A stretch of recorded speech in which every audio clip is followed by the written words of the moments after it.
সাভারে আরাফাত রহমান কোকো যুব ও ক্রীড়া সংসদের উদ্যোগে শহীদ প্রেসিডেন্ট জিয়াউর রহমানের ৪৪তম শাহাদাত বার্ষিকী উপলক্ষে দোয়া মাহফিল ও তোবারক বিতরণ অনুষ্ঠিত হয়েছে। নিজস্ব প্রতিবেদক মোহাম্মদ ছালে আহমেদের পাঠানো তথ্যচিত্রে প্রতিবেদন।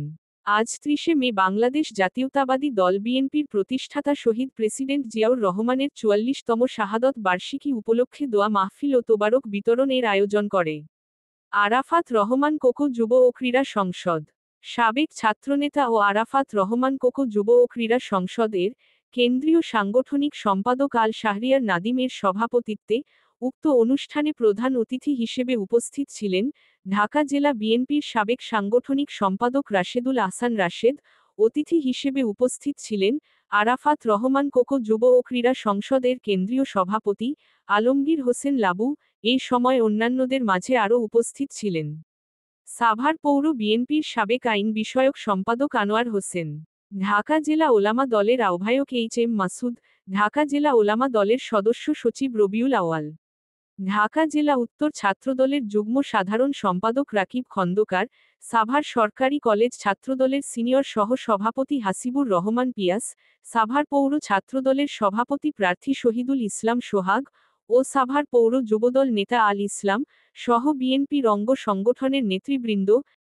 এই সময় প্রধান অতিথির বক্তব্যে রাশেদুল আহসান রাশেদ বলেন,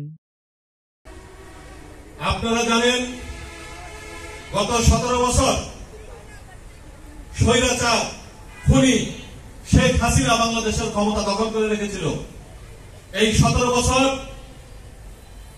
বাংলাদেশের মানুষ প্রাণ খুলে কথা বলতে পারেনি, স্বাধীনভাবে কথা বলতে পারেনি। শহীদ রাষ্ট্রপতি জিয়াউর রহমানের শাহাদাত বার্ষিকী আমরা সাভার আশুলিয়ায় কোথাও পালন করতে পারিনি। আগের দিন রাতে পুলিশ দিয়ে হয়রানি করা হতো, মঞ্চ ভাঙচুর করা হতো, দেখছি হাঁড়িপাতিল রান্নার সরঞ্জাম নিয়ে যাওয়া হতো, গ্রেফতার করা হতো, নির্যাতন করা হতো। এই সাভারে আশুলিয়ায় আওয়ামী লীগের লাঠিয়াল বাহিনীরা এবং প্রশাসন দিয়ে এই নির্যাতন বিগত দিনে চালিয়েছে। মহান আল্লাহর দরবারে লাখো কোটি শুকরিয়া, ছাত্র জনতা আন্দোলনের মাধ্যমে আজকে এই স্বৈরাচারিণী শেখ হাসিনার পতন হয়েছে। শুধু পতন হয়নি, পালিয়ে চোরের মতো বাংলাদেশ থেকে পালিয়ে ভারতে চলে গিয়েছে।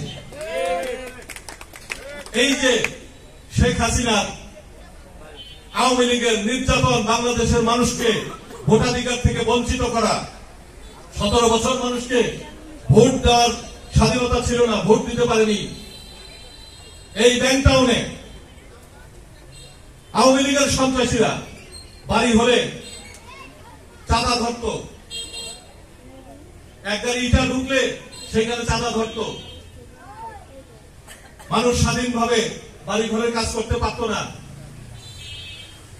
একটা বাড়ি করলে চাঁদা দিতে হবে, প্লট কিনলে চাঁদা দিতে হবে, ইটা ঢুকলে চাঁদা দিতে হবে।